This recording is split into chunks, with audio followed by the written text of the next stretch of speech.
If you have ever wished for a user manual for being human, you are not alone. More likely, you have been handed doctrines, rules, and relentless advice, each demanding that you set up your life as if you are sitting for a final exam. Every choice is high stakes. Every missed deadline whittles away your belief in yourself. Beneath that pressure, it is no wonder you find yourself cycling between frantic reinvention and quiet drift, searching for a way to break free of the invisible syllabus. This book is not a manual. It is a laboratory. It is not here to give you answers, but to teach you how to run experiments on yourself, for yourself, with curiosity in place of judgment, and with data where once there was only shame. Imagine treating your life with the same spirit as a scientist, to try, observe, iterate, and discover. You will not be asked to commit to perfect plans or forever promises. Instead, you will be guided to design small, temporary experiments, tests built around your values, not someone else's script.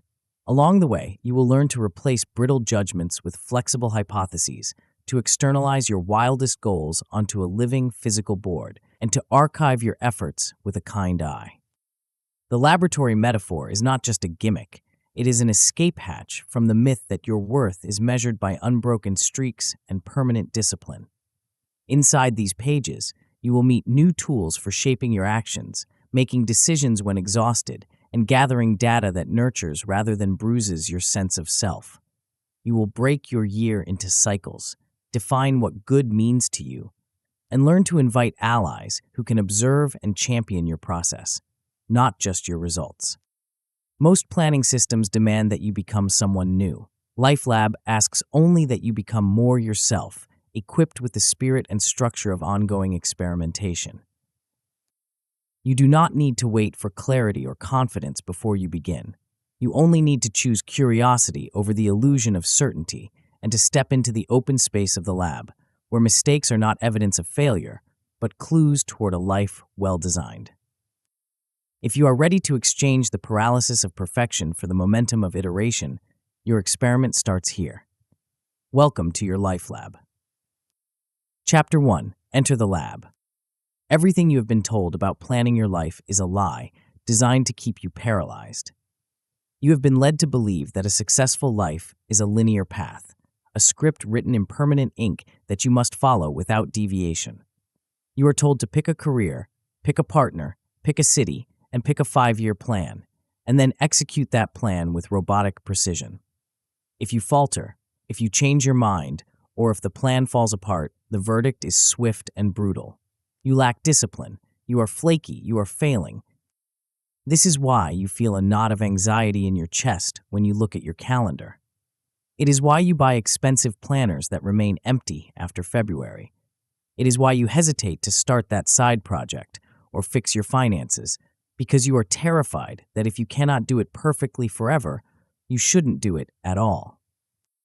You are treating your life like a high-stakes pass-fail exam. You are walking a tightrope where one slip means plummeting into the abyss of personal failure. But life is not a standardized test. It is a chaotic, complex, unpredictable system. There is a different way to live. It does not require more willpower, and it certainly does not require you to become a different person. It requires you to change the venue. You need to stop living in an exam hall and start living in a laboratory. In this book, we are going to tear up the rigid master plan and replace it with a life lab. We are going to trade the crushing weight of forever for the playful curiosity of right now. You are going to learn how to treat your life as a series of experiments, small, testable, and temporary, that allow you to design a life that actually fits you rather than squeezing yourself into a life that fits someone else. The high-stakes exam you never signed up for. The problem is not that you are incapable of change. The problem is the framework you are using to attempt it. Most people operate under what I call the pass-fail mindset. In this mindset, every decision is a verdict on your character. If you decide to wake up early to write and you sleep in 3 days in a row, the pass-fail mindset says you are lazy. You have no follow-through. You will never be a writer. The emotional cost of this judgment is so high that it becomes safer not to try at all.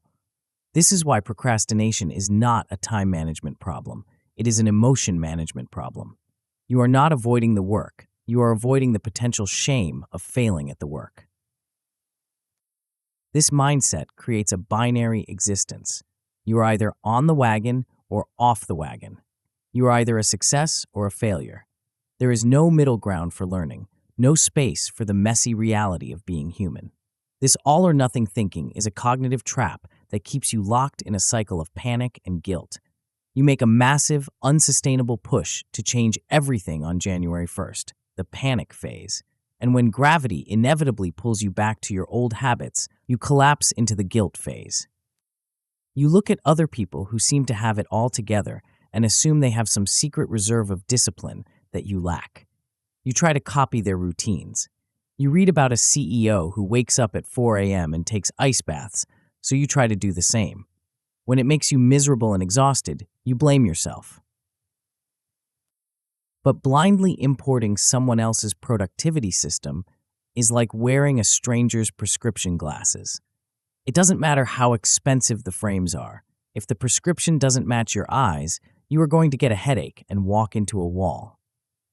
You have been trying to navigate your life with maps drawn by people who have never been to your territory. The silent cost of the drift. If the pass-fail mindset is the acute pain, the drift is the chronic disease. When you are terrified of making the wrong move, you often stop making moves altogether. You enter a state of autopilot. You react to emergencies, answer emails, and meet deadlines. But you are not designing your life. You are merely surviving it. Drift is comfortable in the short term. It requires no courageous decisions. It asks nothing of you but compliance. But the long-term cost is devastating. Drift results in a life where your best energy is consumed by other people's priorities. You wake up 5 years from now and realize you are still in the same job, still having the same arguments with your partner, and still feeling that vague, gnawing sense of dissatisfaction. This is the sunk cost fallacy in action. You have spent so much time on this default path that it feels too expensive to change course. You cling to a bad plan because the alternative, admitting you don't know what you're doing, feels too dangerous. But here is the hard truth. Staying passive is a choice. It is a vote for stagnation. It is a decision to let your potential atrophy. The regret of the drifter is quiet, but it is heavy. It is the regret of knowing you could have tried, you could have experimented, but you were too afraid of looking foolish to begin. Your life is an N-of-1 experiment. Now imagine a scientist in a laboratory. She mixes 2 chemicals in a beaker, expecting a reaction. Nothing happens. Does she collapse onto the floor and scream, "I am a failure. I am bad at chemistry. I should never have entered this field"? She looks at the beaker, takes a note, and says, "Interesting." She had a hypothesis. She ran a test. The data didn't match the hypothesis. That is not a failure. That is information. She adjusts the variables. Maybe she adds heat, maybe she changes the catalyst, and she runs the experiment again. She is not judging her worth as a human being based on the chemical reaction. She is simply iterating. This is the life lab mindset. It is the shift from viewing yourself as a flawed project that needs to be fixed to viewing yourself as a living system that evolves through experimentation. In science, an N-of-1 trial is a clinical trial in which a single patient is the entire study. You are the subject, and you are the scientist. You are the only person who can collect data on your life. No guru, no parent, and no boss knows your constraints, your energy levels, or your values better than you do. When you enter the lab, you stop making forever promises you can't keep. Instead, you make hypotheses. You don't say, "I will exercise every day for the rest of my life." You say, "I hypothesize that if I go for a 15-minute walk before work for the next 2 weeks, I will feel more focused in my morning meetings." If you miss a day, it's not a moral failing. It's a data point. Why did you miss it? Was it raining? Did you stay up too late? The scientist doesn't use shame. The scientist uses curiosity. The scientist adjusts the experiment and tries again. A command center for chaos. To live this way, you need more than just a change in attitude. You need a system. You cannot run a lab without equipment, and you cannot run your life without a command center. Throughout this book, we are going to build your life lab. This isn't about downloading another app that you'll ignore in a week. We are going to build a physical, tactile space, a board that sits in your home and acts as your external brain. Our brains are terrible at holding long-term priorities in our working memory. The moment your phone buzzes, your plan to be more mindful evaporates. You need a visual anchor. You need a place where you can see your values, your current experiments, and your data all at once. We will structure your life into 90-day cycles. Why 90 days? Because it is the Goldilocks zone of time planning. It is long enough to make meaningful progress and see real results, but it is short enough that the finish line is always in sight. You can do almost anything for 90 days. If an experiment is a disaster, you know it has an expiry date. This reduces the fear of commitment. You aren't signing a life contract. You're just testing a theory for a season. We will fill this board with experiments designed to test your assumptions. You will learn to create action menus that respect your energy levels, so you have a plan for your best days and your worst days. You will learn to collect kind data, tracking your progress in a way that encourages you rather than beats you down. But before we get to the mechanics of the board and the cycles, you must make a fundamental decision. You must decide to stop being the victim of your circumstances and start being the architect of your experience. Building unshakable self-trust. The ultimate payout of the Life Lab is not just productivity, it is self-trust. Every time you set a rigid rule and break it, you erode your trust in yourself. You teach yourself that your word means nothing, but when you design a small, realistic experiment and you see it through, even if the result isn't what you expected, you rebuild that trust brick by brick. You shift your identity. You stop saying, "I'm the kind of person who never finishes things." You start saying, "I'm the kind of person who keeps experimenting until I find what works." This approach allows you to architect a life that feels chosen. Instead of a blur of random hustle and reactive survival, your years become a collection of seasons, each one building on the last. You will look back and see a trail of intentional changes. You will see that you didn't just drift, you steered. The choice. We are standing at the door of the lab. Behind you is the hallway of the pass-fail exam, filled with the ghosts of perfect plans that never happened and the quiet regret of the drift. Ahead of you is the messy, colorful, fascinating world of experimentation. The losers in this game are not the people who fail. The losers are the people who refuse to test their assumptions. They are the ones who would rather be right and miserable than wrong and growing. They hide from the data. They mock systems because they are afraid to try one and fail. The winners, the people who actually build lives they love, are the relentless iterators. They are the ones who ask, "What if I tried it this way?" They are the ones who know that a failed experiment is just a stepping stone to a successful one. You have to choose your side. You can stay in the hallway, clutching your perfect, unblemished map of a territory that doesn't exist. Or you can put on the lab coat, pick up the marker, and start messing around with the variables of your own existence. But here is the catch. You cannot run an experiment if you don't know what you are testing for. A scientist doesn't just mix chemicals at random. She has a goal. She is trying to cure a disease, or create a new material, or solve a specific mystery. To run your life lab, you need a hypothesis. But to have a hypothesis, you first need to know what you actually want. And I don't mean what your parents want or what Instagram tells you to want. I mean what you want in your bones. Most people skip this step.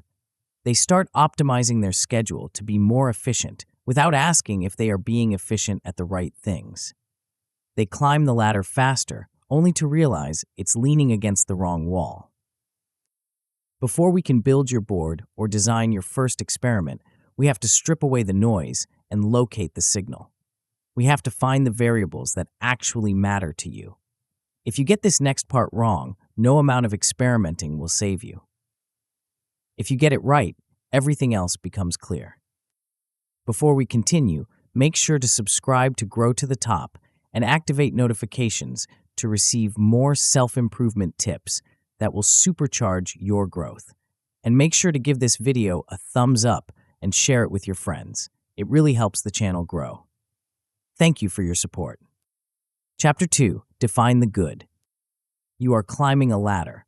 You are moving fast, your grip is strong, and you are sweating from the effort. You have spent years perfecting your climbing technique, optimizing your hand placement, and conditioning your muscles to pull you upward without pause. You are winning the race to the top. But have you ever stopped, even for a second, to look up and check where the ladder is leaning? Most people spend their entire lives climbing a ladder that is leaning against the wrong wall. They reach the top, the corner office, the specific salary, the social status, only to find a view that leaves them feeling cold and empty. They won the game, but it was a game they never actually wanted to play. This is the trap of the unexamined life. We absorb our definition of a good life through osmosis. We inhale it from our parents, our culture, our peers, and the curated feeds on our phones. We assume we want the promotion because everyone wants the promotion. We assume we want the big house because that is what success looks like. We drift into these desires without ever subjecting them to the rigors of the lab. If you start running experiments before you define what good actually means to you, you are dangerous to yourself.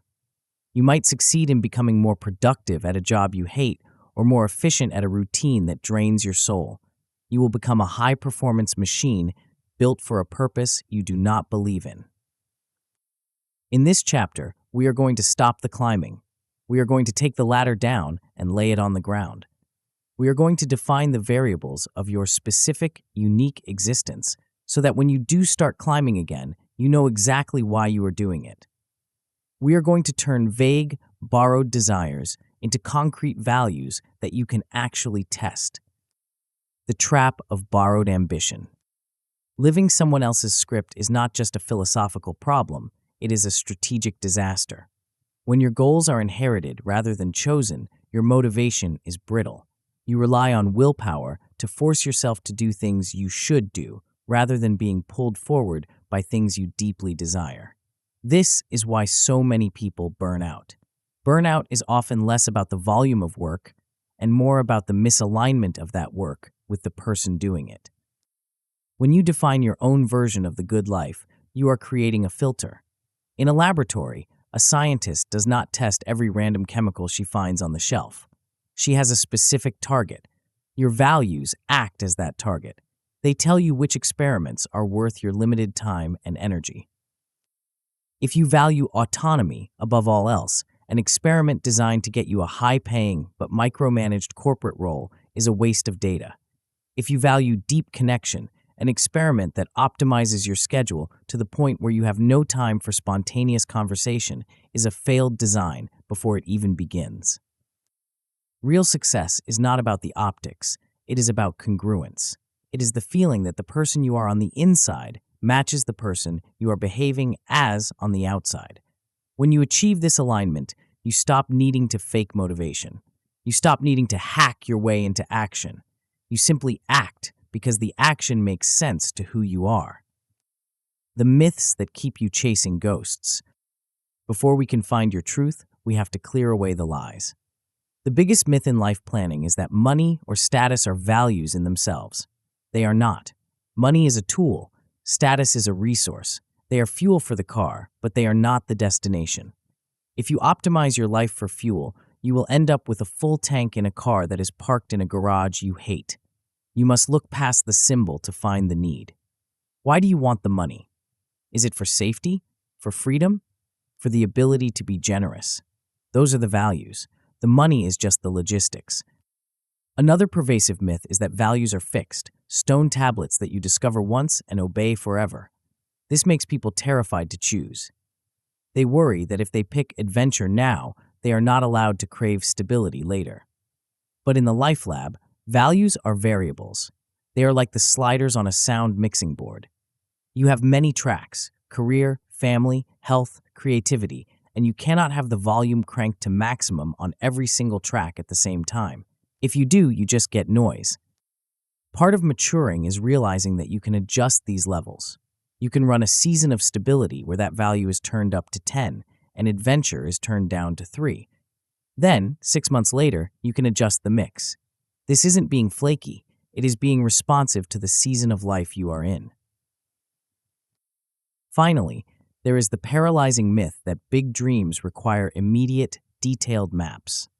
You might have a vision of living in a cabin in the woods or running your own studio, but because you don't know how to get there by next Tuesday, you dismiss the dream entirely.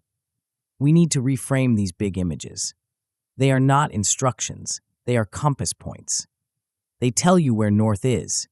You don't need to know every step of the journey to know which direction to walk. The Good Life Snapshot. To find your values, we are going to bypass your logical, social climbing brain and talk to your gut. We are going to create a good life snapshot.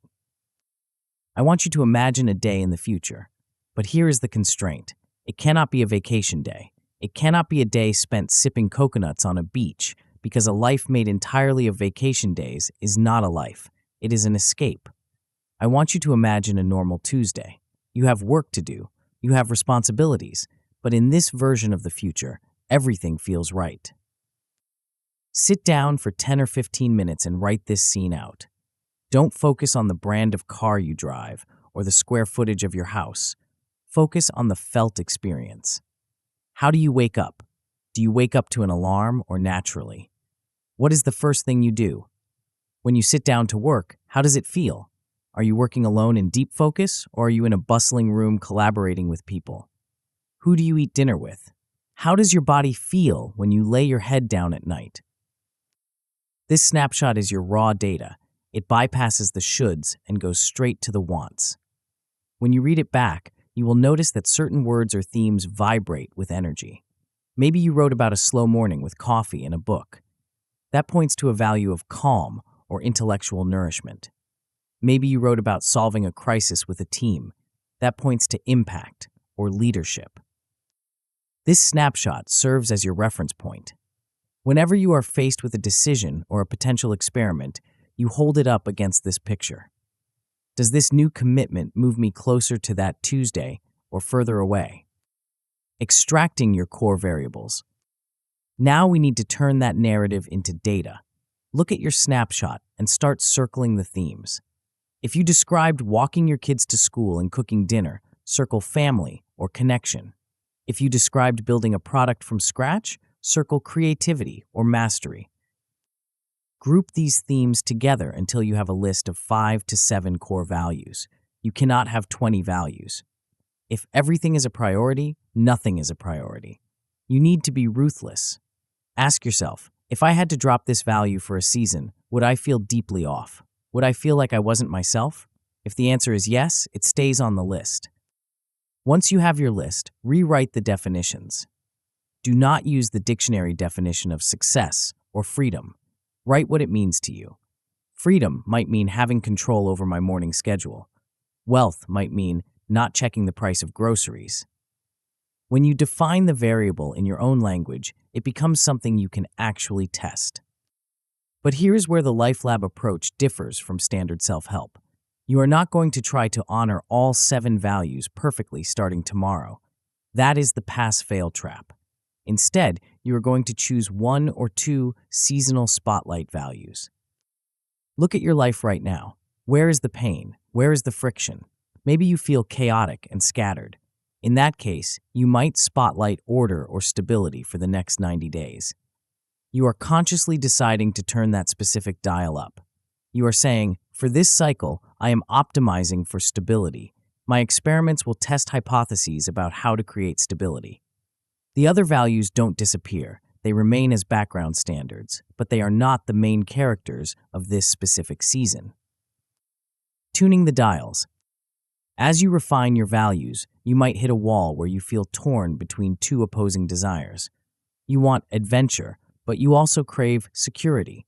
The old you would freeze, paralyzed by the contradiction. The scientist you sees a fascinating tension to investigate. This is not a problem to be solved. It is a polarity to be managed. You can design experiments to test the balance. You might ask, What is the minimum dose of security I need to feel safe enough to pursue adventure? Or, how can I inject microdoses of adventure into my stable routine? You don't have to choose one side of the coin. You just have to decide which side is facing up right now. If you are stuck, use the if it were already good technique. Ask yourself, if my life already felt successful and complete, what would I fight hardest to protect? The answer to that question usually reveals your non-negotiable values, the ones that exist beyond fear and scarcity. Another trick is to assign a playful value to each season. This is a value you experiment with just for the fun of it, with zero pressure. Maybe you pick beauty or whimsy. You aren't trying to build a career on it, you're just sprinkling it in to see what happens. Paradoxically, treating one value as a game often unlocks the energy you need for the serious stuff. When values collide, you will know you have done this work correctly when you start feeling a sense of relief. You have a written good life snapshot that you can read in 2 minutes. You have a list of 5 to 7 core values on your board, and you have identified the 1 to 2 values that are in the spotlight for this season. The excellent outcome is that your calendar starts to shift. You begin saying no to opportunities that look good on paper but conflict with your spotlight values. You stop envying people who are winning games you don't want to play. You realize that their ladder is on their wall, and that is fine, but you have your own wall to scale. However, things can go wrong. You might find that your values feel generic. If your list looks like a motivational poster found in a dentist's waiting room, love, peace, happiness, you haven't dug deep enough. You need to get granular. Love is too big. Deep conversation with my partner is actionable. Happiness is vague. Spending 2 hours a week in a flow state is specific. If you find yourself paralyzed by too many values, you have likely skipped the spotlight step. You are trying to redline every engine at once. Remember, the Life Lab is built on cycles. You can get to everything eventually, but you cannot get to everything right now. Label the non-urgent values as next season and give yourself permission to ignore them for a few weeks. The compass and the map. By the end of this process, you should have a compass. You know what a good life feels like for you. You know which variables matter most. You have stopped drifting and started orienting. But a compass is not a map. Knowing that you value creativity and autonomy is crucial, but it doesn't tell you what to do at 9 a.m. on a Monday morning. It doesn't tell you how to move from your current reality, which might be full of constraints, obligations, and exhaustion, to that good life snapshot. Values are abstract. Life is concrete. You cannot live in a value. You can only live in the actions that embody it. The gap between I value health and I am actually taking care of my body is where most people fall apart. They have the desire, but they lack the mechanism to translate that desire into behavior. We have defined the what and the why. Now we need to build the how. We need to take these lofty, beautiful values and drag them down into the mud of reality. We need to turn them into something small, something testable, something that can survive contact with a busy Tuesday. It is time to stop dreaming and start designing. It is time to turn your values into hypotheses. Chapter 3, Design Experiments. You have a list in your head. It is likely a heavy list, weighed down by years of accumulated guilt and good intentions. It contains all the versions of yourself that you have promised to become but haven't quite met yet.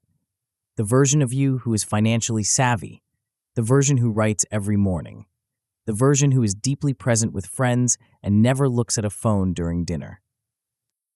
These versions of you remain in the realm of fantasy because they are trapped in the language of forever.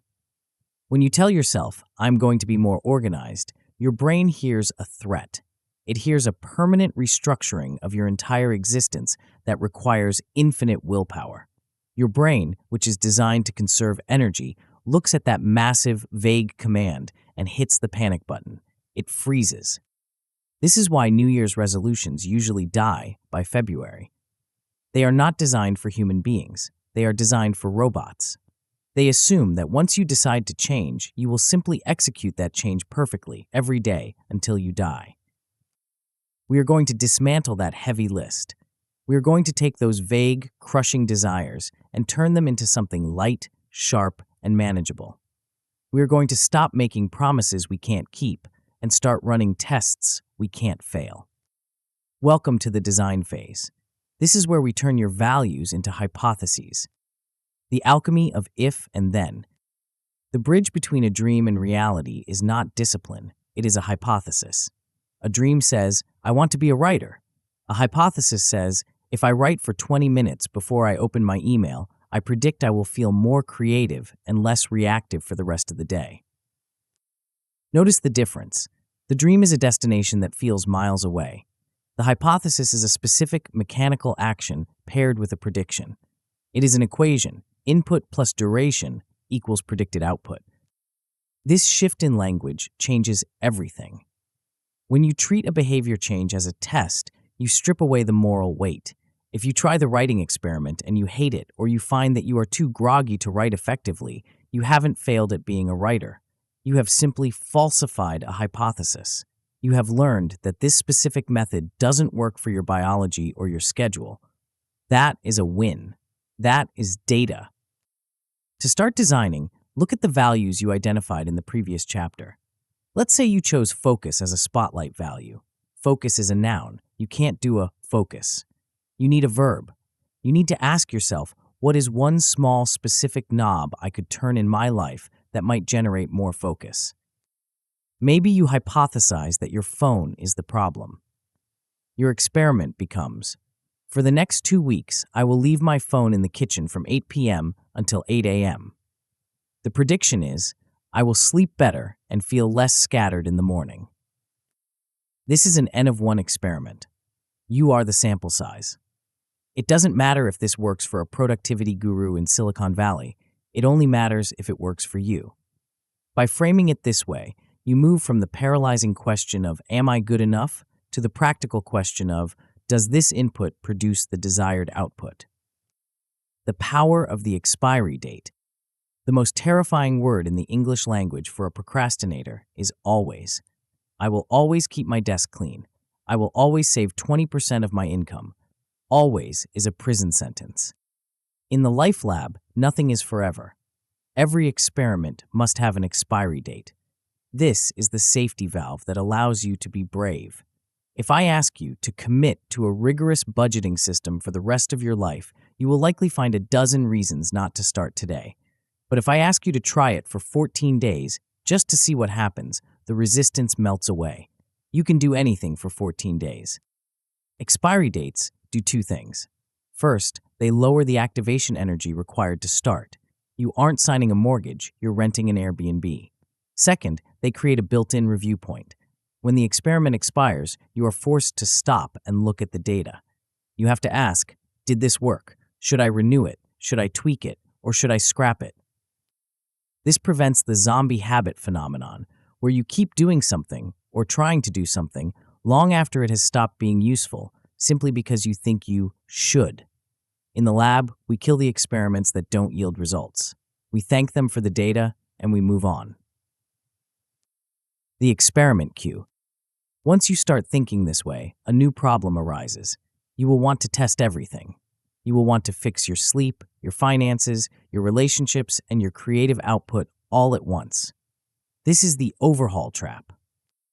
When you try to change 5 variables at once, you ruin the experiment.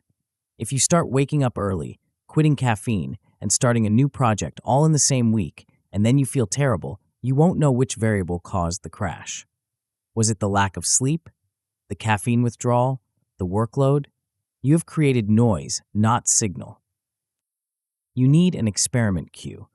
This is a parking lot for your ambition. It is a physical list where you write down all the brilliant ideas you have for your future self. Project Zero Inbox, Operation Weekend Disconnect, The Great Closet Purge. Write them down, get them out of your head, and then leave them there. In the Life Lab, we follow a strict rule. You are only allowed to run 1 to 3 active experiments at a time. That is it. Everything else waits in the queue. This requires patience, but it ensures that when you do run an experiment, you have the bandwidth to actually do it. You are respecting the reality of your life. the fact that you have a job, a family, a body that gets tired, and a limited supply of executive function. Designing the card. Now let's make this tangible. An experiment cannot live in your head. If it lives in your head, it will morph and change based on your mood. On a high-energy day, the experiment will feel huge. On a low-energy day, you will negotiate with yourself until the experiment disappears. You need to write it down. We are going to create an experiment card. You can use a literal index card, a sticky note, or a digital equivalent, but it must have 4 specific components. First, give it a playful name. Do not call it budgeting. Call it Operation Cash Flow. Do not call it cleaning. Call it Project Sanctuary. Names matter. They frame the activity. A playful name reminds you that you are the scientist, not the drudge. Second, write the hypothesis. If I action, then prediction. Be specific. Vague inputs yield vague data. Be nicer to my partner is not a hypothesis. Spend 10 minutes debriefing our day without screens is a hypothesis. Third, write the dates, start date and end date. Make the duration short, 2 weeks, 30 days, never longer than 90 days. Fourth, and most importantly, set your safety boundaries. The safety boundary. This is the step that most people skip, and it is the reason most people fail. A safety boundary is a constraint you place on the experiment to protect your well-being. We often design experiments for our fantasy self, the version of us that doesn't need sleep, never gets sick, and has no interruptions. But the experiment will be run by your real self. Your real self gets headaches. Your real self has a boss who calls at 5 p.m. Your real self gets overwhelmed. A safety boundary says, I will try this new morning routine, but I will not sacrifice less than 7 hours of sleep to do it. Or, I will work on my novel every night, but I will stop if my stress levels reach an 8 out of 10. These boundaries are not signs of weakness. They are the parameters of the study. They ensure that the experiment fits into your life, rather than consuming it. They prevent you from succeeding at the goal, but failing at life. If an experiment requires you to destroy your health or your relationships to make it work, it is a bad experiment. The safety boundary helps you catch that early. Constraints are the design brief. You might be thinking, this sounds great, but I don't have time to experiment. My life is too chaotic. Here is the truth. Your constraints are not the enemy of the experiment. They are the design brief. If you have a chaotic job and 3 kids, an experiment that requires 2 hours of silence every morning is a poorly designed experiment. It ignores the physics of your world. Constraint-based creativity is the secret weapon of the Life Lab. Instead of wishing for a different life so you can start, you design for the life you have. If you only have 15 minutes of free time a day, you design a 15-minute experiment. If I write for 15 minutes during my lunch break is a valid hypothesis. In fact, experiments run under tight constraints often yield the best data. They force you to be efficient. They force you to focus on the 1 or 2 inputs that actually move the needle. Stop waiting for the perfect conditions. The lab is open now, amidst the noise and the mess. The experimental reflex. When you practice this long enough, something shifts in your brain. You develop an experimental reflex. When you hit a roadblock, a project stalls, a relationship gets rocky, your energy dips, you don't spiral into self-blame. You don't think, what is wrong with me? You think, what experiment could I run here? You become a troubleshooter. You look at the variables. You tweak the inputs. You treat a setback as a fascinating anomaly in the data rather than a character flaw. You realize that you are never stuck. You are just in between experiments. But there is a danger here. You can have a pocket full of experiment cards, a head full of hypotheses, and a heart full of good intentions, and still end up with a mess. A pile of index cards is not a life. Scattered experiments, no matter how well designed, can feel like clutter if they aren't organized into a coherent narrative. We have the what values and the how experiments, but we are missing the when. We need a container to hold these experiments so they don't collide with each other. We need a rhythm that prevents us from running at full speed until we crash.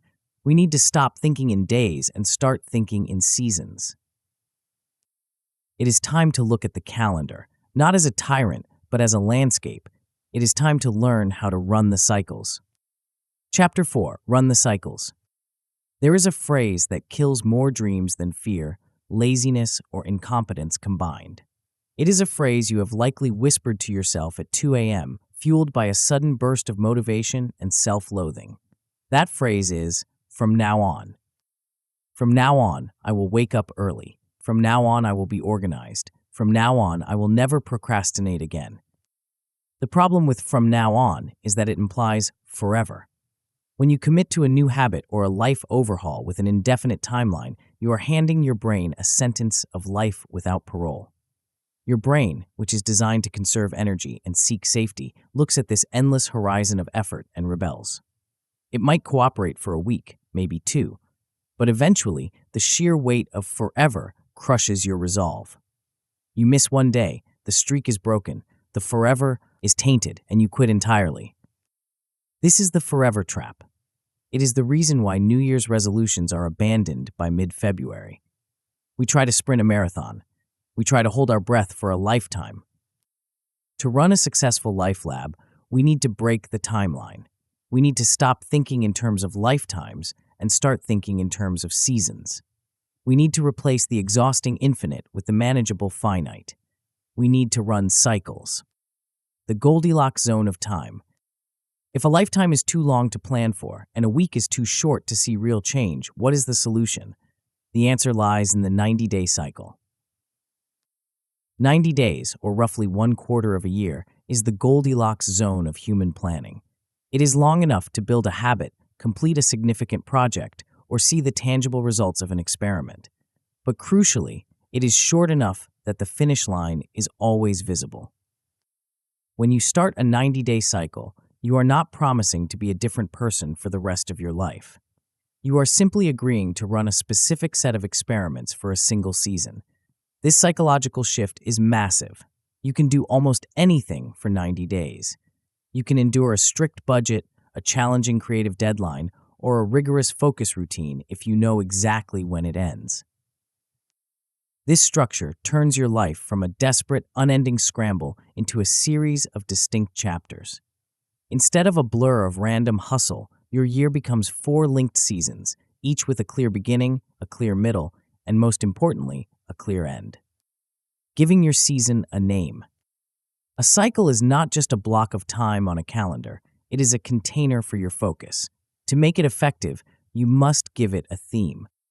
If you try to focus on everything, you focus on nothing.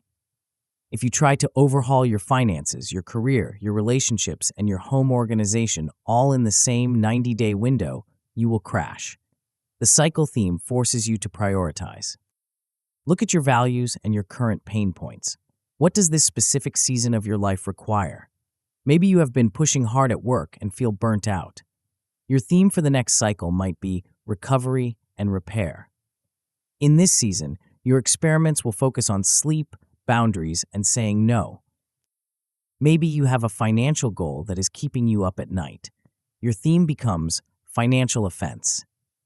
For 90 days, you aggressively experiment with spending cuts and income generation. You let other areas of your life go into maintenance mode so you can win in this one specific area. Themes like deep work, stability first, or creative output act as a compass.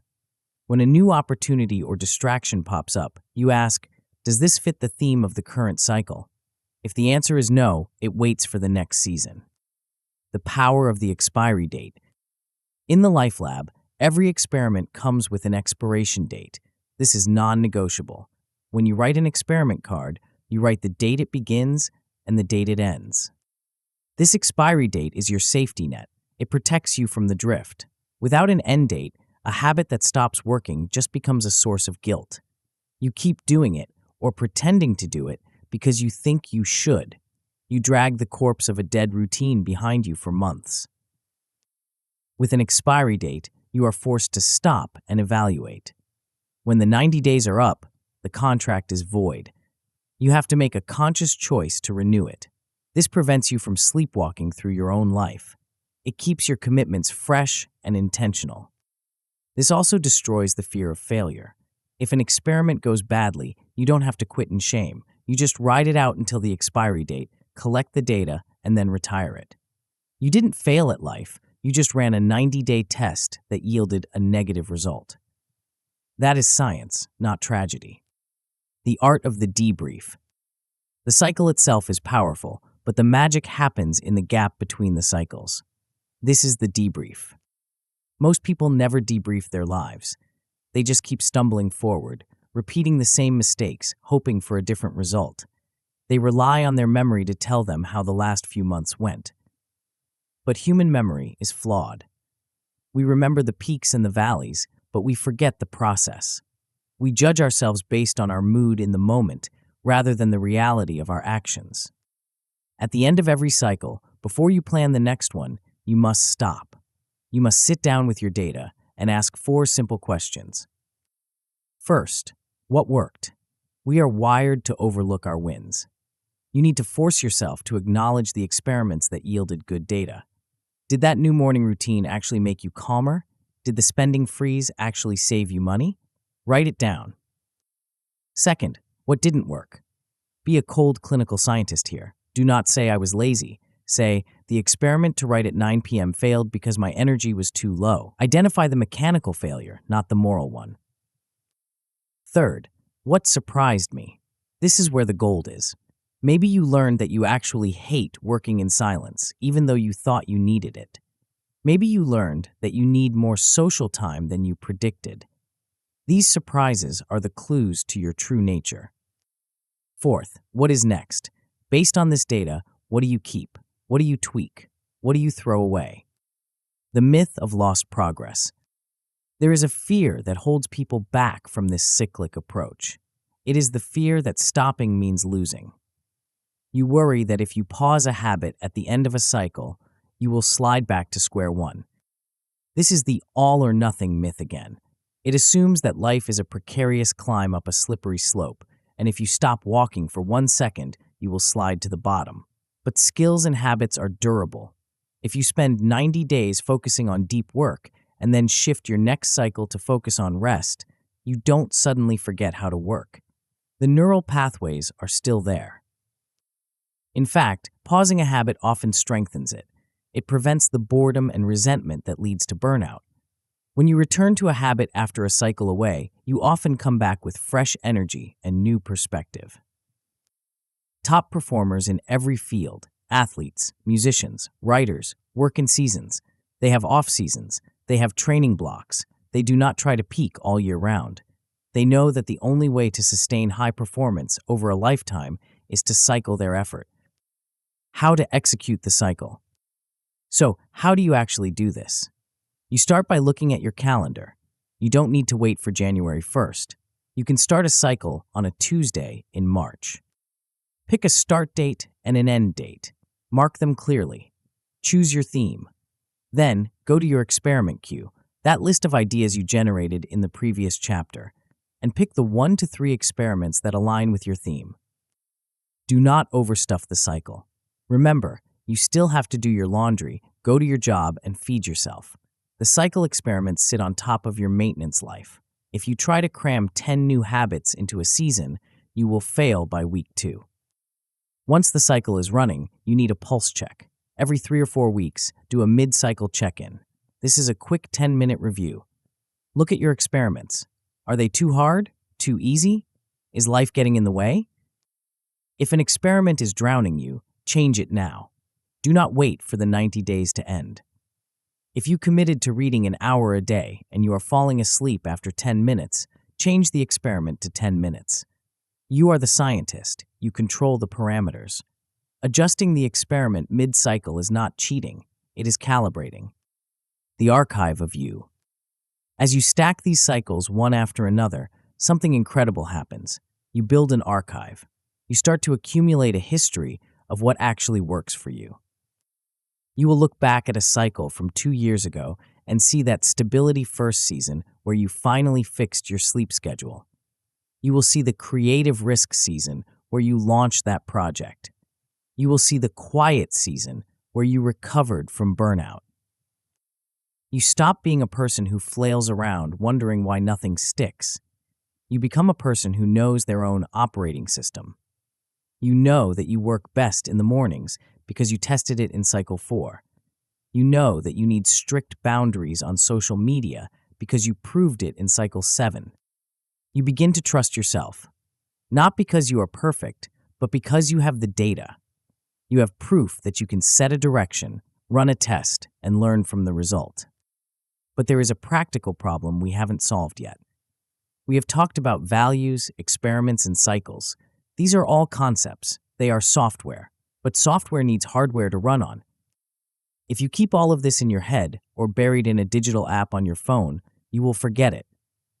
The chaos of daily life is loud, and your intentions are quiet.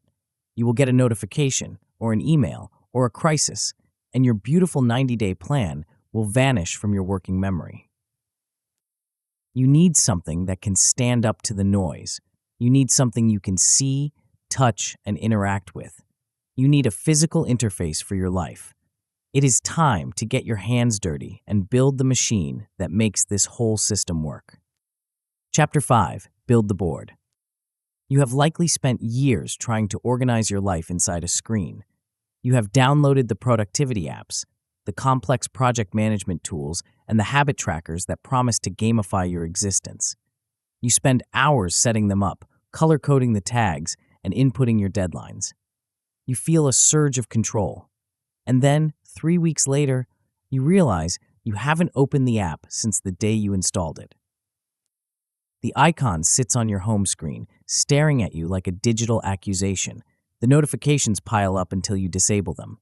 The system didn't break, it just vanished. It disappeared into the digital ether, buried under emails, text messages, and the infinite scroll of social media. The problem is not that you are undisciplined. The problem is that human beings are not designed to manage their lives through a glowing rectangle the size of a playing card. We are spatial creatures. We evolved to navigate physical landscapes, to manipulate objects with our hands, and to remember things based on where they are located in a room. When you keep your life plan hidden inside a device, or worse, trapped entirely inside your own skull, you are fighting a losing battle against cognitive load. Your brain has to burn precious energy just to remember that the plan exists. It is time to take the plan out of the cloud and put it on the wall. It is time to stop managing your life like a data entry clerk and start managing it like a scientist. We are going to build a physical command center for your life lab, and we are going to do it using a piece of technology you probably haven't touched since the 5th grade. The case for the science fair project. We are going to build a board. Ideally, a trifold display board, the kind made of corrugated cardboard that you used to present your volcano project in elementary school. I can feel your resistance from here. You are an adult. You have a job. You have dignity. You do not want to sit on the floor with markers and a glue stick making a poster. It feels childish. It feels like arts and crafts. This resistance is exactly why you need to do it. Somewhere along the line, you learned that serious planning had to look like a spreadsheet. It had to be gray, linear, and boring. But spreadsheets are for accounting. They are not for designing a life. When you make planning sterile, you disengage your emotional brain. You make your own life feel like a tax return. By reclaiming the aesthetic of the science fair, you are hacking your own psychology. You are signaling to your brain that this is a space for curiosity, not judgment. A cardboard trifold is temporary. It is cheap. If you mess it up, you can tape a piece of paper over the mistake. This lowers the stakes. It invites you to play. Furthermore, a physical board utilizes embodied cognition. When you stand up, walk to the board, and physically move a sticky note from to do to done, you are engaging your motor system and your spatial memory. You are creating a stronger neural pathway than you ever could by tapping a glass screen. The board becomes an extension of your mind, an external hard drive that holds your priorities so your brain doesn't have to. Choosing your hardware. You have options here, but do not let the options paralyze you. The goal is visibility, not interior design. The classic trifold board is my recommendation for most people. It is portable. You can fold it up and shove it behind a dresser if you have company. It stands up on its own, turning any table into a pop-up laboratory. It gives you 3 distinct panels to organize your thinking. If you have a dedicated office space, you might choose a large whiteboard or a section of a wall. This works beautifully, provided you cannot erase it by accident. If you live in a small apartment, the back of a bedroom door works. The only rule is this: it must be big, and it must be visible. Do not hide it in a notebook that you have to open. If you have to perform an action to see your plan, you won't see your plan. It needs to be in your face. It needs to be a billboard for your own intentions. Zoning laws for your life. Once you have your blank canvas, you need to establish order. A blank board is just as overwhelming as a blank life. We are going to divide the board into specific zones. Think of this like zoning a city. You don't want the factory next to the library. Zone 1, the North Star, top or center. This is where your good life snapshot and your core values from Chapter 2 live. This section rarely changes. It is the anchor. When you are deep in the weeds of a difficult week, you need to be able to look up and see why you are doing this. Write your values in big, bold letters. Pin up a summary of your snapshot. This is the constitution of your lab. Zone 2, the season, left or top left. This is the home of the current 90-day cycle. Write the dates clearly, start date and end date. Write the theme of the cycle in massive letters: stability first or creative offense. This frames everything else on the board. If you are tempted to take on a new project, you look at this zone. Does the project fit the theme? If not, it doesn't get on the board. Zone 3, the lab, the heart of the board. This is where the action happens. This is where you place your active experiment cards. Use sticky notes or index cards tacked to the board. Do not write directly on the board for this section, because experiments are meant to be moved, completed, or scrapped. You should see your 1 to 3 active experiments here, with their hypotheses and expiry dates clearly visible. Zone 4, the engine room, bottom or side. This is for the logistics. Here you will keep your action menus, which we will design in the next chapter, and your simple tracking data. This is the messy, functional part of the board, where you mark off days, tally results, and keep your lists of next actions. Zone 5, the queue, far side or back. You need a place for the ideas that aren't active yet. This is the waiting room. When you have a brilliant idea for a future experiment, write it on a sticky note and slap it here. It gets the idea out of your head so you can focus on the current cycle, but keeps it safe for the future. The ugly first draft. Here is the trap. You will want to make it pretty. You will go to Pinterest and look at vision boards that are perfectly curated, color-coordinated, and aesthetically pleasing. Stop, do not do this. A Life Lab board is not an art project. It is lab equipment. It should look used. It should look like a working prototype. If you spend 3 weeks choosing the right font for your headers, you are procrastinating. You are hiding from the work of living. Commit to the ugly first draft.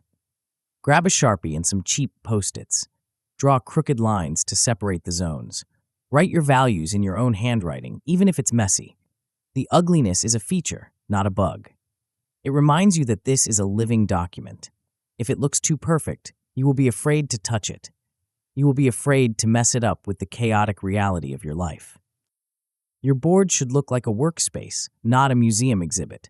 It should have crossed out words, moved notes, and coffee stains. That is the evidence of a life being lived, not just planned.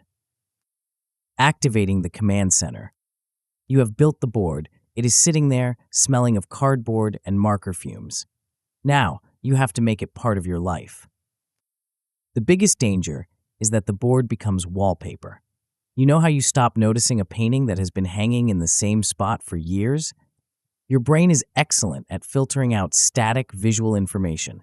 If you don't interact with the board, it will disappear, even if it is right in front of you. You need a ritual of activation. You need to link the board to a habit you already have. Try the coffee stare. In the morning, while your coffee is brewing or cooling, stand in front of the board for 2 minutes. You don't have to write anything. You don't have to do anything. Just look. Read your values. Read your current experiments.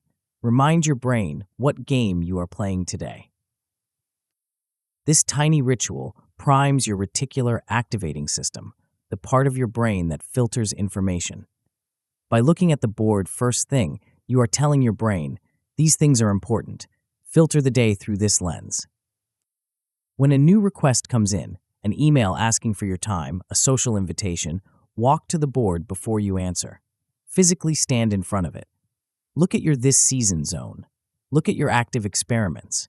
Does this new request fit? The board acts as a silent bodyguard.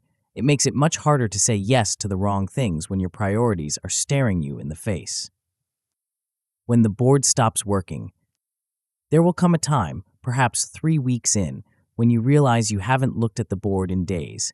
You have reverted to autopilot. The sticky notes are curling at the edges. This is not a failure. It is a signal. It means the board has become static. It has lost its novelty. The fix is simple. Change something.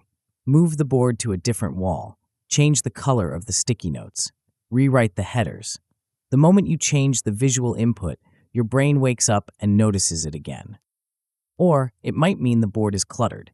If you have 50 sticky notes in your cue section, your brain will perceive the board as a source of stress and look away to protect you. Prune it. Be ruthless. Take the old ideas that you are never going to do and throw them in the trash. A lean board is a loud board. A cluttered board is white noise. The physical anchor. The power of the board is that it exists in the real world. When you close your laptop, your digital calendar disappears. When you turn off your phone, your apps vanish, but the board remains. It is there when you walk past it to get a glass of water. It is there when you come home exhausted. It stands as a physical testament to the fact that you are designing your life. It is a witness. It changes the atmosphere of your room. It says, in this space, we do not just drift. In this space, we experiment. But having the board is only half the battle. You can have the most beautiful functional command center in the world with clear values and perfect hypotheses and still find yourself paralyzed on a Tuesday morning. You look at the board. You see the experiment. Write for 30 minutes. You see the value, creativity. And yet you are exhausted. Your brain is foggy. You have 10 minutes before a meeting. The gap between the big intention on the cardboard and the low energy in your body feels unbridgeable. The board tells you what to do, but it doesn't help you do it when you feel like garbage. We need one more layer of design. We need a way to translate these high-level experiments into actions that you can actually execute, whether you're feeling like a superhero or a zombie. We need to talk about energy. Chapter 6. Shape your actions. You wake up. The alarm goes off, and for a brief shining moment, you remember the plan. You have the Life Lab board on your wall. You have a beautifully designed experiment called Project Deep Focus. You have a hypothesis that involves 2 hours of uninterrupted work every morning. You are ready to be the scientist of your own life. Then reality hits. Maybe you didn't sleep well. Maybe you wake up with a headache. Maybe your phone buzzes with an emergency email from your boss before your feet even hit the floor. By the time you sit down to execute your Project Deep Focus, your brain feels like it is filled with wet sand. You look at your experiment card. It demands high-level cognitive function. You look at your current energy level. It is hovering somewhere between zombie and nap time. In a traditional planning system, this is the moment you fail. You stare at the high bar you set for yourself, realize you cannot reach it today, and you do nothing. You scroll social media. You answer easy emails. You feel a creeping sense of shame because you are not the high-performance machine you planned to be. You decide to try again tomorrow, writing today off as a loss. But in the Life Lab, we do not write days off. We do not require you to be a machine. We require you to be a strategist. The problem is not your willpower. The problem is that you have built a system that only works for the best version of you. You have designed a life for the person you want to be, energetic, focused, unstoppable, and ignored the person you actually are, biological, fluctuating, and occasionally exhausted. We need to bridge the gap between the static plan on the wall and the dynamic reality of your nervous system. We need to stop relying on brute force and start using choice architecture. We need to shape your actions so that progress becomes inevitable, regardless of how you feel. The myth of the constant robot. Most productivity advice operates on a dangerous lie, the idea that your energy is a flat line. It assumes that an hour at 9 a.m. on Monday is worth the same as an hour at 4 p.m. on Friday.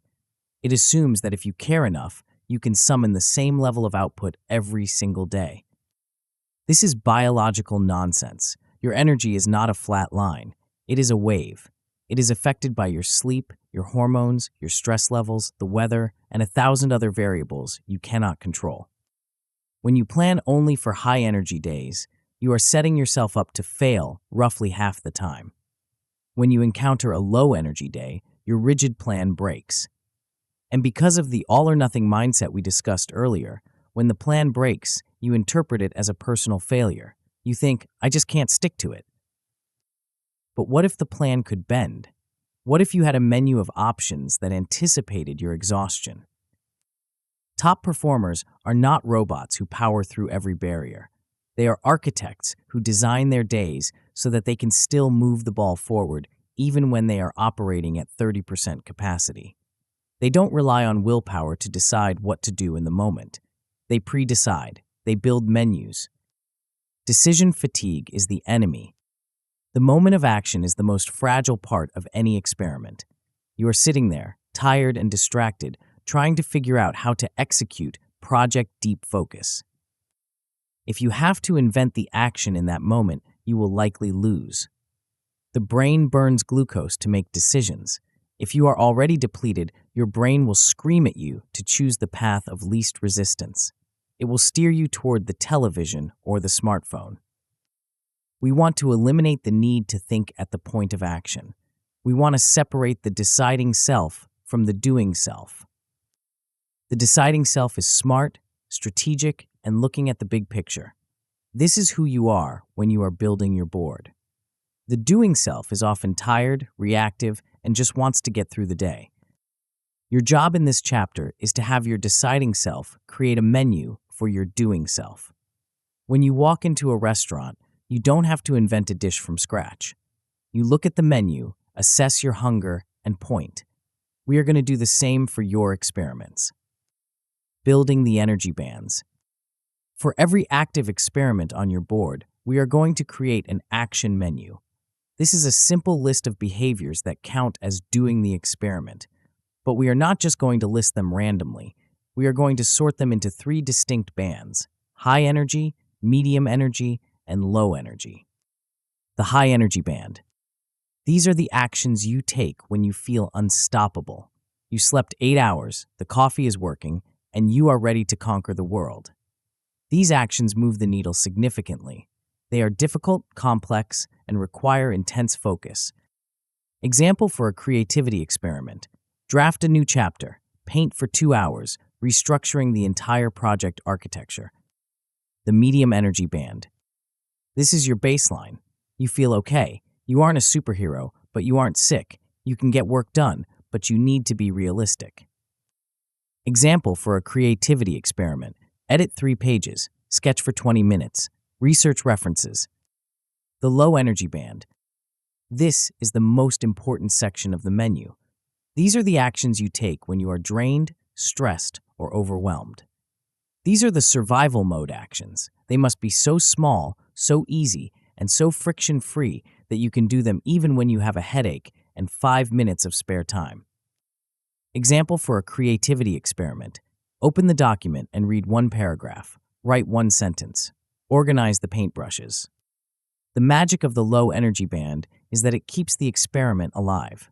In the old system, if you couldn't do the high energy task, you did nothing. You broke the chain. You reinforced the identity of a quitter.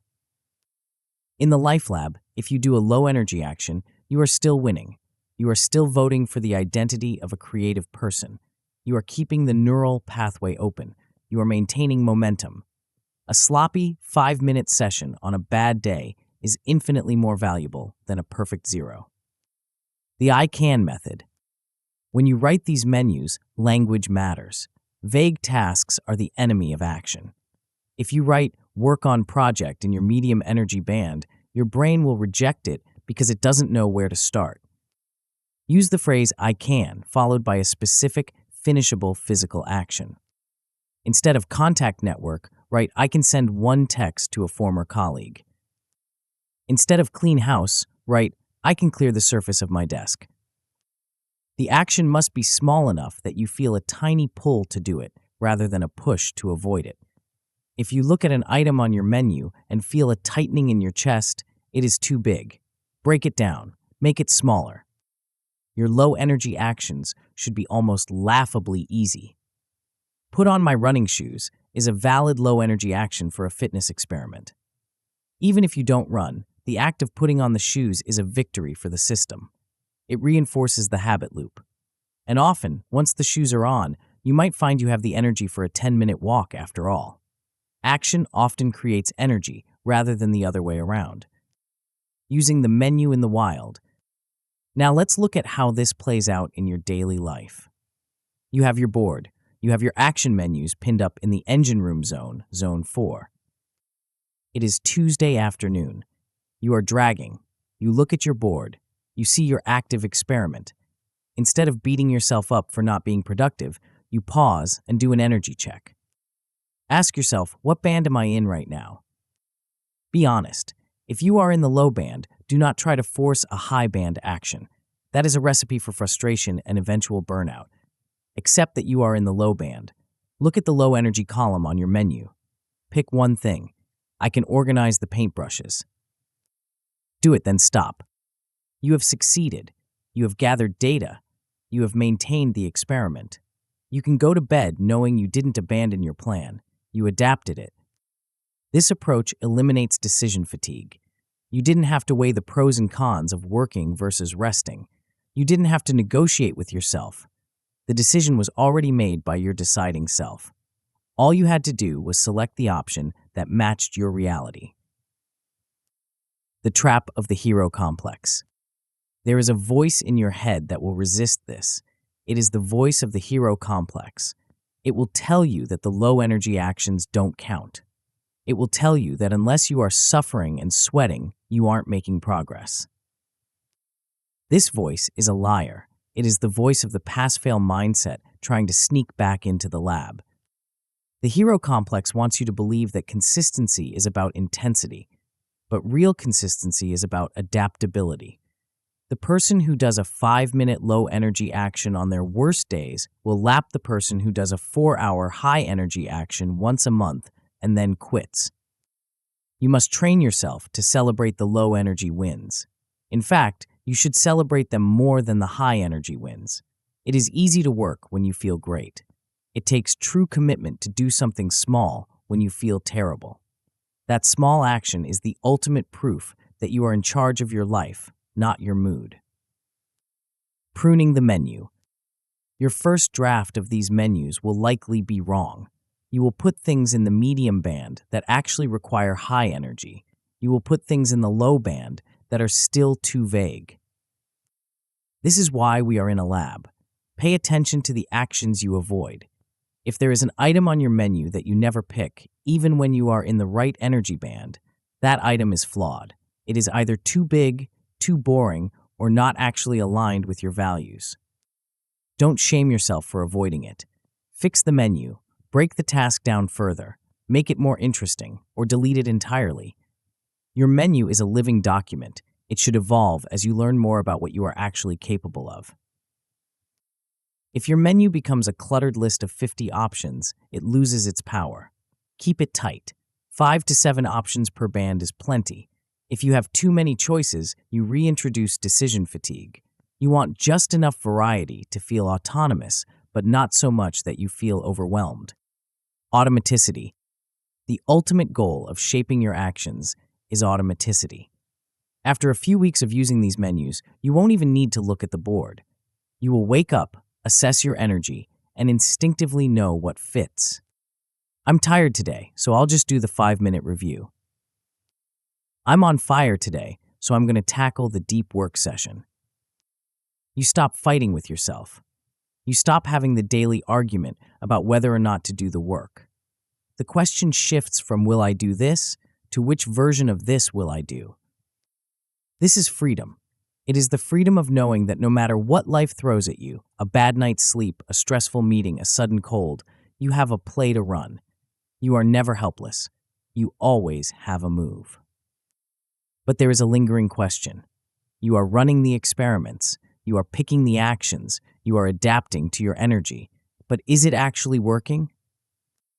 Your brain is a master storyteller, and it loves to edit the past. It will tell you that you were consistent when you weren't. It will tell you that an experiment was a failure just because you feel grumpy today. It will distort reality to fit your current mood. To run a true experiment, we cannot rely on memory. We cannot rely on feeling like we are making progress. We need something colder, something harder. We need to stop guessing and start knowing. We need to bring in the one thing that never lies, provided you treat it with kindness. Chapter 7. Collect kind data. Your memory is a liar. It is not a malicious liar, but it is a dramatic one. It tells stories based on your current mood, not on historical fact. If you wake up feeling tired and discouraged on a Friday, your brain will look back at the week and paint the entire thing in shades of gray. It will tell you that you accomplished nothing, that you were lazy, and that your experiment is failing. Conversely, if you have one great win on a Tuesday, your brain might gloss over the fact that you ignored your priorities for the other 6 days. We are unreliable narrators of our own lives. We overestimate our consistency when we are happy, and we catastrophize our slip-ups when we are sad. This is why you cannot run a life lab based on vibes. You cannot navigate a complex system, your life, by guessing. You need to know. But the moment I say the word data, you probably flinch. You imagine complex spreadsheets, judgmental apps, and a scoreboard that constantly reminds you of how far behind you are. You imagine a harsh spotlight pointing at your inadequacies. We are going to change that. We are going to introduce a concept called kind data. Kind data is not about policing yourself. It is about protecting yourself. It is the practice of keeping a simple, objective record of what you actually did, so that when your inner critic tries to tell you that you are a failure, you can point to the board and say, "Objection, the evidence says otherwise." The Hall of Mirrors. The human brain suffers from a cognitive glitch known as the negativity bias. We are wired to notice and retain negative information far more easily than positive information. This was great for our ancestors when negative information meant a tiger in the bushes. It is terrible for modern humans trying to build a habit. If you run an experiment to write every morning and you succeed 4 days in a row but miss the 5th day, your brain will fixate on the miss. You will reach the end of the week and think, "I blew it. I can't stay consistent." You erase the 4 days of success and magnify the 1 day of failure. This is living in a hall of mirrors. Your perception is distorted. Data breaks the mirrors. When you have a simple check mark on your board for every day you showed up, you create an external record of reality. You can look at the board and see 4 marks and 1 gap. The visual ratio corrects the emotional distortion. You realize, "Oh, I didn't fail. I hit an 80% success rate." By replacing guessing with knowing, you stabilize your self-esteem. You stop riding the roller coaster of your mood and start standing on the solid ground of evidence. The control line. There is a fundamental distinction in science that most people ignore in their own lives: the difference between process data and outcome data. Outcome data is what happened. It is the result. Did you get the promotion? Did the project go viral? Did your bank account hit a specific number? Process data is what you did. It is the input. Did you send the emails? Did you publish the post? Did you transfer the money to savings? The trap is that we obsess over outcome data, which is often largely out of our control. You can write the best report of your life, but you cannot control whether your boss reads it. You can create a masterpiece, but you cannot control the algorithm. When you track only outcomes, you are tying your emotional well-being to a roulette wheel. In the Life Lab, we prioritize process data. We track the actions, not just the results. This is where the kindness comes in. If you track your actions and you see that you did the work, you showed up, you executed the low-energy menu, you put in the reps, but the result didn't happen yet, you can be kind to yourself. You can say, I did my part, the experiment is running, the results are lagging. This separates self-blame from strategy. If the results never come, you don't blame your character, you adjust the experiment. But you can only do that if you are tracking the inputs. Your personal baseline. Another reason we hate data is that we use it to compare ourselves to a generic, imaginary average. We read about people who read 50 books a year, and then we track our reading and see we are at 3. We feel small. But in an N-of-1 experiment, the only baseline that matters is yours. A scientist doesn't look at a petri dish and say, why aren't you growing as fast as the petri dish in the lab next door? She looks at the dish and asks, are you growing faster than you were yesterday? You need to establish your personal baseline. This is your normal. It is not what you should do. It is what you do. If your baseline for deep work is 0 minutes a day, and you track your data and see that this week you averaged 10 minutes a day, that is a massive victory. That is an infinite percentage increase. But if you are comparing yourself to a guru who does 4 hours a day, you will feel like a failure. Kind data respects your baseline. It celebrates the delta, the change between where you were and where you are. It ignores the rest of the world. Designing the dashboard. So, how do you actually collect this data without turning into a neurotic accountant? You keep it stupidly simple. For each active experiment on your board, choose 1 or 2 metrics. No more. One metric should be a process metric. This tracks the behavior. Did I do the morning review? Minutes spent on creative project. Number of outreach messages sent. Optionally, you can add 1 outcome metric, but hold it lightly. Energy level, 110. Response rate. Now, go to Zone 4 of your board, the engine room. Draw a simple grid, or just put a piece of paper there with the days of the week. Your tracking system must pass the 30-second test. If it takes you more than 30 seconds a day to log your data, you will stop doing it. It needs to be frictionless, a check mark, a dot, a slash mark. Do not use an app if you can avoid it. Apps require you to unlock your phone, which opens the door to distractions. A marker on a board is safe. It is analog. It is satisfying. There is a visceral dopamine hit in physically marking an X on a day you completed. It is a tiny vote for your new identity, cast in ink. The myth of the bad number. The biggest psychological hurdle you will face is the day you have to write down a 0. You didn't do the habit. You skipped the workout. You ignored the project. The temptation will be to avoid the board. You will feel a flash of shame, and your instinct will be to hide the evidence. You will think, if I don't write it down, it didn't happen. This is the bad number myth. We believe that a 0 is a judgment. It means we are bad. But in the lab, a 0 is just a number. It is a very loud, very useful piece of data. A 0 tells you something important. It might tell you that your low energy menu was still too hard. It might tell you that your safety boundary was crossed. It might tell you that you are sick or that this season is too chaotic for this specific experiment. When you see a 0 or a string of zeros, try to look at it with the curiosity of a mechanic looking at a flat tire. He doesn't kick the car and call it lazy. He looks for the puncture.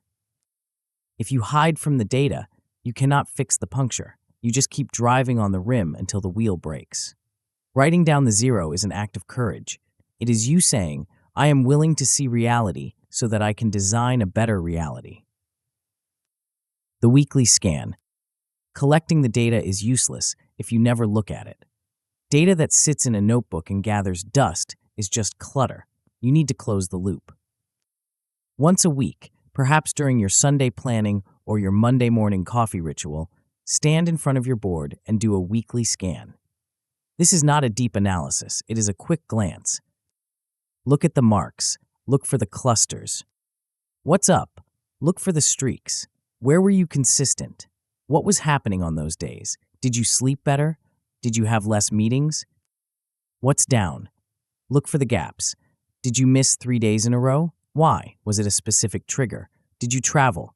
Did you have a conflict with a partner? What might explain this? Connect the dots. Oh, I see. I missed my creative session every day that I had an 8 a.m. meeting.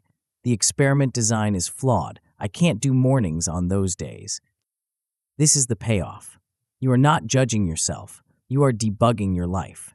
You use the data to adjust your action menus for the next week. You might say, okay, on 8 a.m. meeting days, I'm switching to the low energy menu automatically. Problem solved. No guilt required. The gold star effect. There is one final trick to making this work. You have to let yourself enjoy it. We are often told that we should be motivated by intrinsic rewards and that gold stars and check marks are childish. But your brain loves completion. It loves visual proof of progress. Treat your tracking ritual as a tiny celebration. When you walk to the board to make your mark, take a breath. Feel the satisfaction of the pen hitting the paper. Tell yourself, I did what I said I would do. This builds the self-trust we talked about in Chapter 1. Every checkmark is a brick in the wall of your new reputation with yourself. When you look at a board covered in marks, even if there are gaps, even if it's messy, you see visual proof of your own agency. You see that you are not a passenger in your life. You are the driver. You have built the board. You have defined the good. You have designed the experiments. You have shaped the actions. You are collecting the data. You have a fully functioning life lab running in your home. But there is a risk. A scientist working alone in a basement can get weird. They can lose perspective. They can start to misinterpret their own data because they have no one to check their bias. They can get stuck in a loop of their own making, convincing themselves that an experiment is working when it isn't, or giving up on a breakthrough because they feel discouraged. You are the N of one, but that doesn't mean you have to be the only person in the room. It is time to unlock the door of your lab and let someone else in.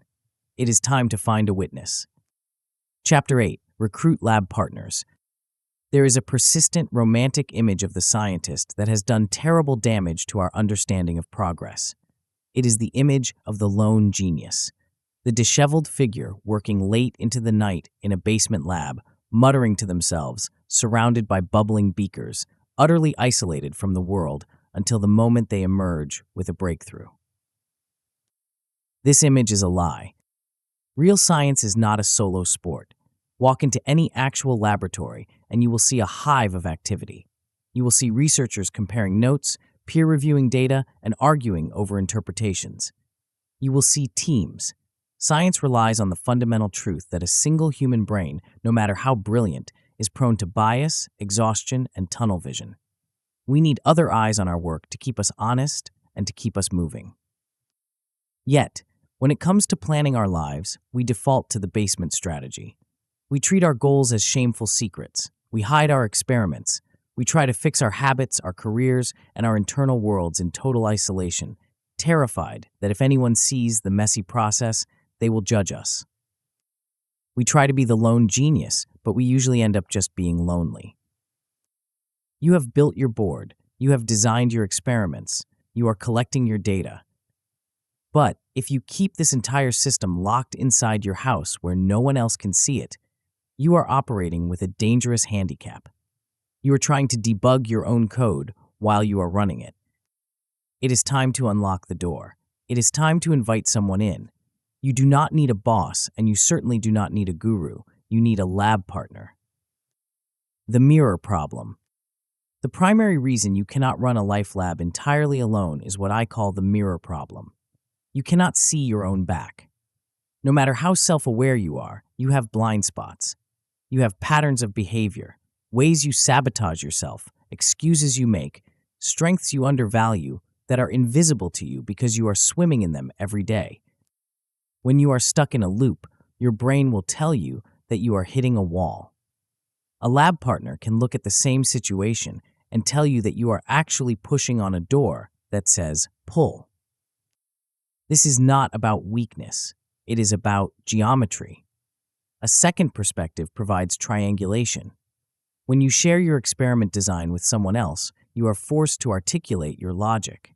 Often, simply the act of explaining your hypothesis out loud reveals the flaws in it. You hear yourself say, "I'm going to work for 4 hours every night after the kids are asleep," and as the words leave your mouth, you and your partner both realize how impossible that sounds. Isolation breeds circular thinking. In the echo chamber of your own head, a small setback can sound like a catastrophe. A missed data point becomes a character flaw. When you bring a witness into the process, you break the seal of that echo chamber. You normalize the struggle. The physics of accountability. We need to reclaim the word accountability.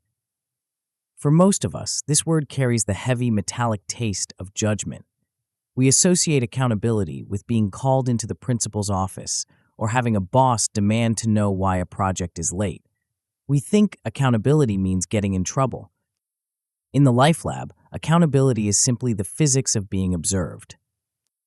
There is a phenomenon in psychology known as the Hawthorne effect, which suggests that individuals modify an aspect of their behavior in response to their awareness of being observed. When you know someone is going to ask, "How did that experiment go?" you behave differently. You are less likely to drift. You are less likely to let the experiment die in the dark. But here's the crucial distinction. We are looking for supportive accountability, not punitive accountability. A punitive partner asks, "Why didn't you do it?" They act as a judge. This triggers shame, and shame causes you to hide. A supportive partner asks, "What does the data say?" They act as a co-researcher. This triggers curiosity, and curiosity causes you to learn. You are not looking for someone to yell at you like a drill sergeant. You are looking for someone to stand next to you, look at your board, and say, "That's interesting. What are we going to do about that?" Identifying your co-researchers. So who gets to come into your lab? This is a security clearance issue. You cannot invite just anyone. The world is full of people who will not understand what you are doing. If you show your board to a cynic, they will mock the effort. If you show it to a fixer, they will try to solve your life for you instead of letting you experiment. If you show it to someone who is deeply invested in you staying exactly the same, they will subtly sabotage your attempts to change. You are looking for a specific profile. You want a peer. You want someone who is also interested in growth, someone who is curious rather than critical. This could be a friend, a colleague, a mentor, or even a peer you met in an online community. The most important qualification is not their success level. It is their ability to listen without taking over. You want a witness, not a manager. You might already have this person in your life. They are the friend you have coffee with who asks about your projects and actually listens to the answer. They are the colleague who helps you brainstorm without stealing your ideas. Your job is to formalize that dynamic. You are going to take a casual friendship and give it a specific container. The lab meeting protocol. The biggest mistake people make when seeking accountability is keeping it vague. Let's check in sometime. Let's keep each other on track. Vague intentions yield vague results. If you want this to work, you need a protocol. You need to treat your check-ins like a scientist, not like a social hour. I recommend a simple, recurring lab meeting. This can be a 30-minute call every 2 weeks or a coffee date once a month. The frequency matters less than the consistency. The agenda should be rigid so the conversation can be flexible. Here is the script. 1. The retro. Since we last spoke, I ran this experiment. Here is the data I collected. 2. The insight. Here is what I learned. This worked. This didn't. 3. The plan. For the next cycle, I'm keeping, tweaking, scrapping this. My new hypothesis is, then you switch roles. This structure prevents the meeting from devolving into a venting session. Venting feels good, but it is not designing. Venting releases pressure. Designing builds engines. If you spend the whole time complaining about your boss or your fatigue, you are just rehearsing your problems. The lab meeting is for discussing your experiments on those problems. The fear of the flake. There is a specific fear that stops people from recruiting partners, the fear of looking flaky. You worry that if you tell your partner, "I am going to write a novel," and then 2 weeks later you say, "I am stopping the novel experiment," they will think you are a quitter. You worry that changing your mind looks like failure. But remember, you are in a lab. In a lab, changing your mind based on new data is not flakiness, it is intelligence, it is agility. If you tell your partner, "I hypothesized that writing a novel would energize me, but the data shows it is draining my energy and making me resentful, so I am concluding the experiment," you have not failed. You have successfully identified a path that doesn't work. A good lab partner understands this language. They won't say, "You never finish anything." They will say, "Great data. What are you going to test next?" By using the language of the Life Lab, hypotheses, experiments, data, cycles, you inoculate yourself against the stigma of quitting. You reframe giving up as pivoting based on evidence. Asynchronous labs. We are all busy. Sometimes the idea of scheduling another Zoom call or coffee date feels like a burden. If you cannot sync your calendars, do not abandon the idea. Go asynchronous. Use voice notes or text messages. Send a photo of your board to your partner on Sunday night with a caption, "Here is the plan for the week." Ask them to reply with a thumbs up or a single question. My own Life Lab partner and I often go months without a live meeting. Instead, we leave each other voice memos. I will record a 2-minute update while I am walking the dog. "Hey, the sleep experiment is a disaster. I'm realizing my boundary with screens is too weak. I'm going to try putting the phone in the garage tonight." He listens when he can and replies, "Good catch. Let me know if the garage trick works." That is it. That tiny interaction is enough to keep me honest. It breaks the isolation. It reminds me that I am a researcher reporting my findings, not just a guy struggling alone. Safety boundaries for relationships. Just as you set safety boundaries for your experiments, you must set boundaries for your partnerships.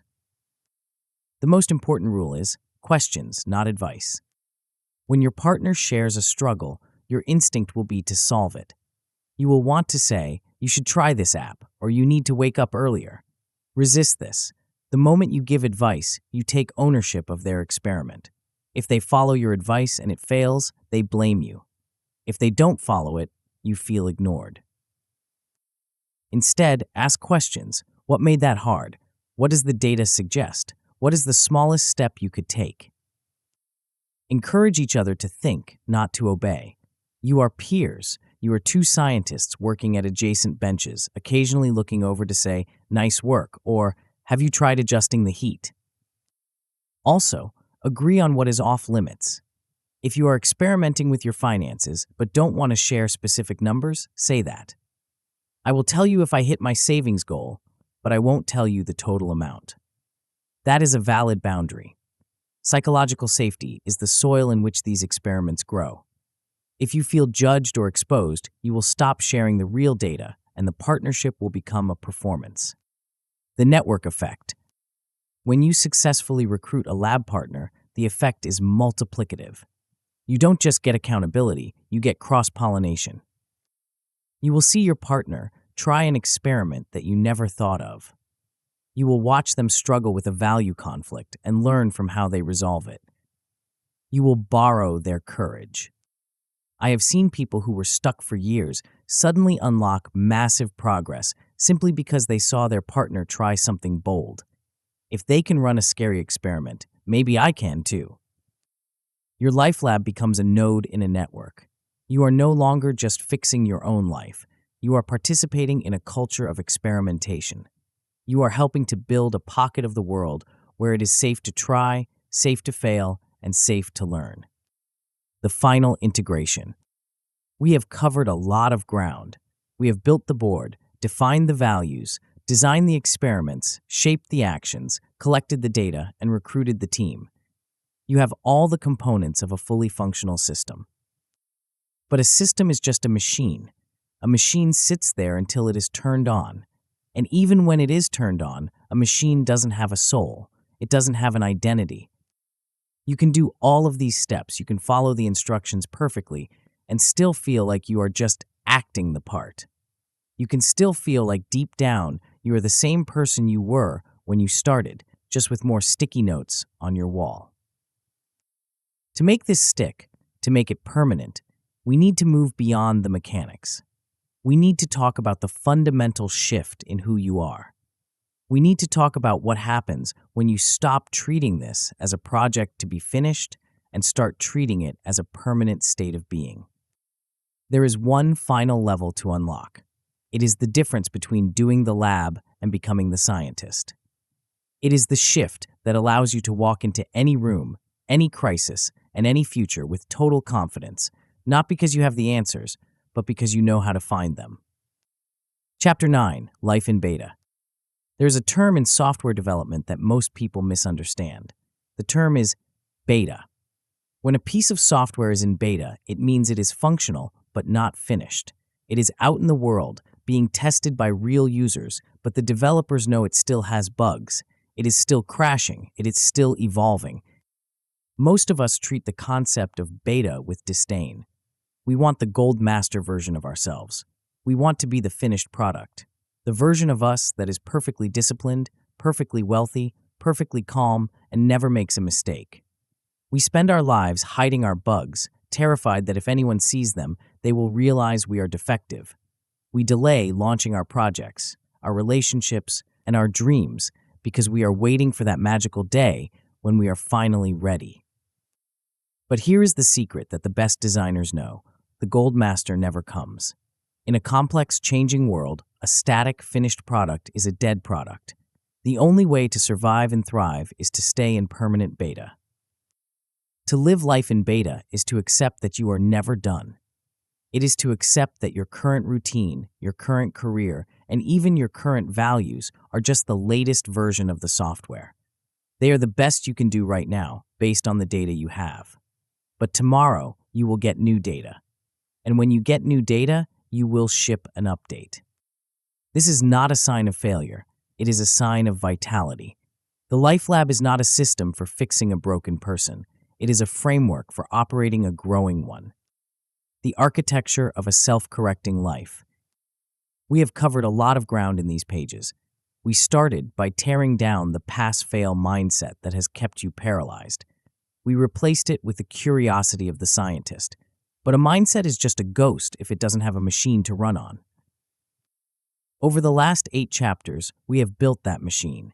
It is important to see it now, not as a list of separate tips, but as a single, integrated stack. It starts with the foundation, your values. You stopped borrowing other people's definitions of success and wrote your own good life snapshot. You identified the variables that actually matter to you. On top of that, you built the engine. Experiments.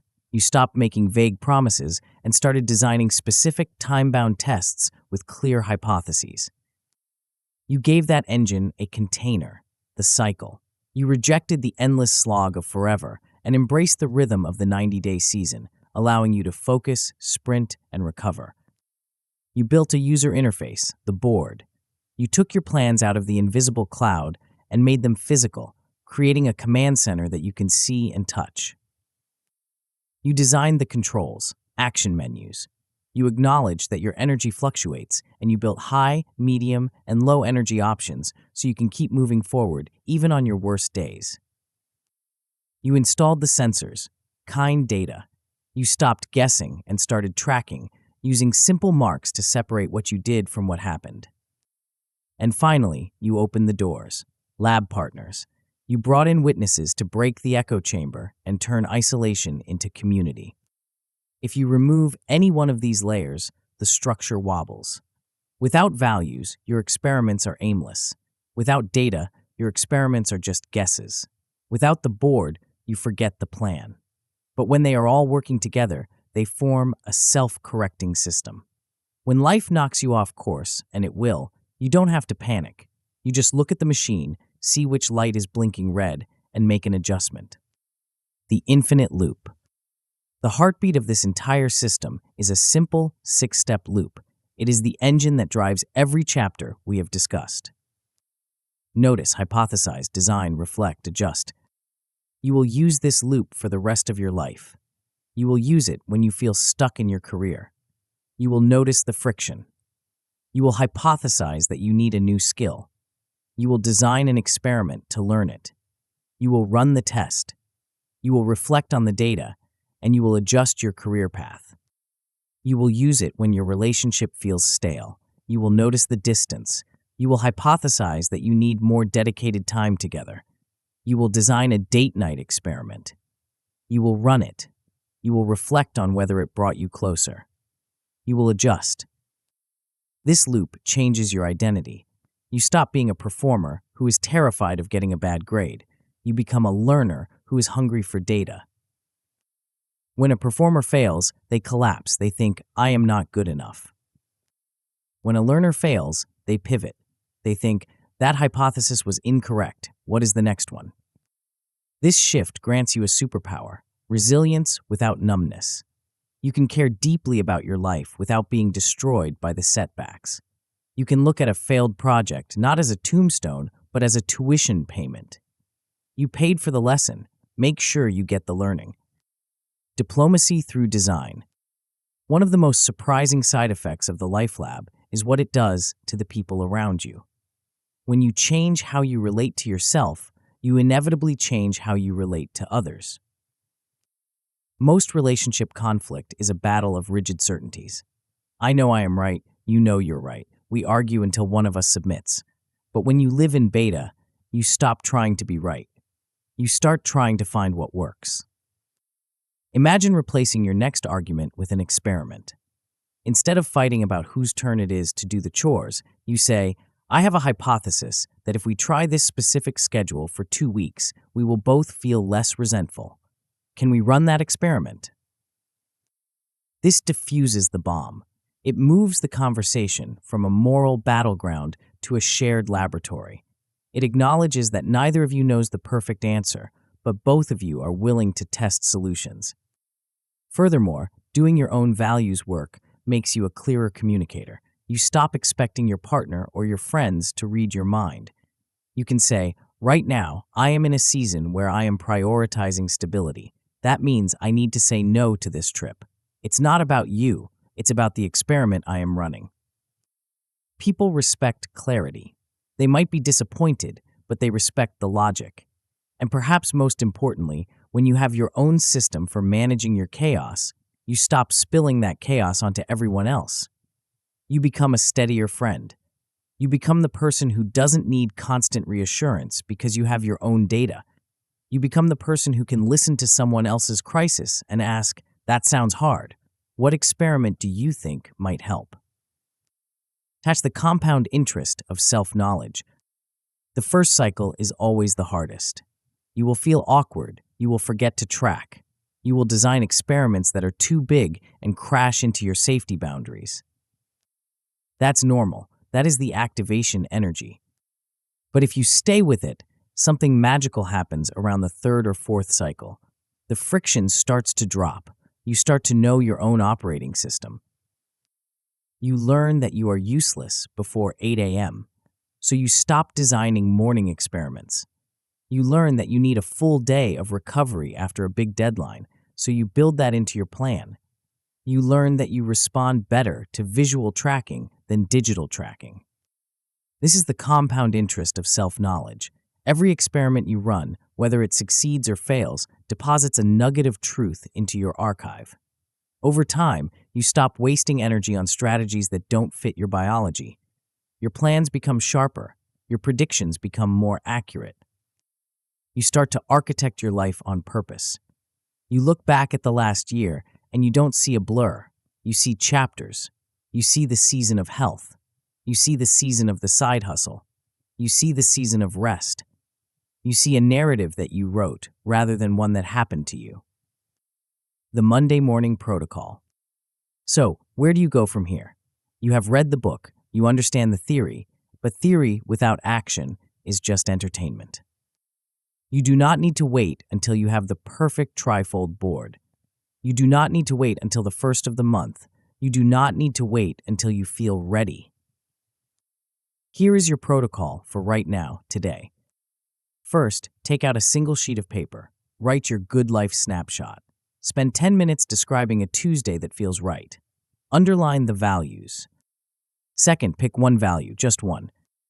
Third, design one experiment. Write it on a sticky note. If I action for duration, I predict result. Give it an expiry date of 30 days from today. Fourth, stick that note on your bathroom mirror or your laptop or your front door, somewhere you cannot miss it. Fifth, open your calendar and go to the date 30 days from now. Create an appointment with yourself called Lab Review. That is it. You have officially opened the lab. You are now running an N of 1 trial. The cost of the waiting room. I want to leave you with one final thought. There is a version of you standing in the future, looking back at this moment. That version of you is either living a life of deep intention, surrounded by the evidence of 1,000 small experiments, or that version of you is still standing in the hallway, clutching a perfect plan that they never had the courage to test. The cost of waiting is not just lost time. It is the slow, quiet erosion of your belief in your own agency. Every year that you drift is a year where the groove of passivity gets deeper. Every year that you wait for the perfect time is a year where you teach yourself that you are not to be trusted. If nothing changed in the next 12 months, if you were exactly the same person with the same habits and the same frustrations 1 year from today, how would that feel? Let that discomfort be your fuel. You do not need to be fixed. You do not need to be saved. You just need to be curious. You need to be willing to be wrong so that you can find out what is right.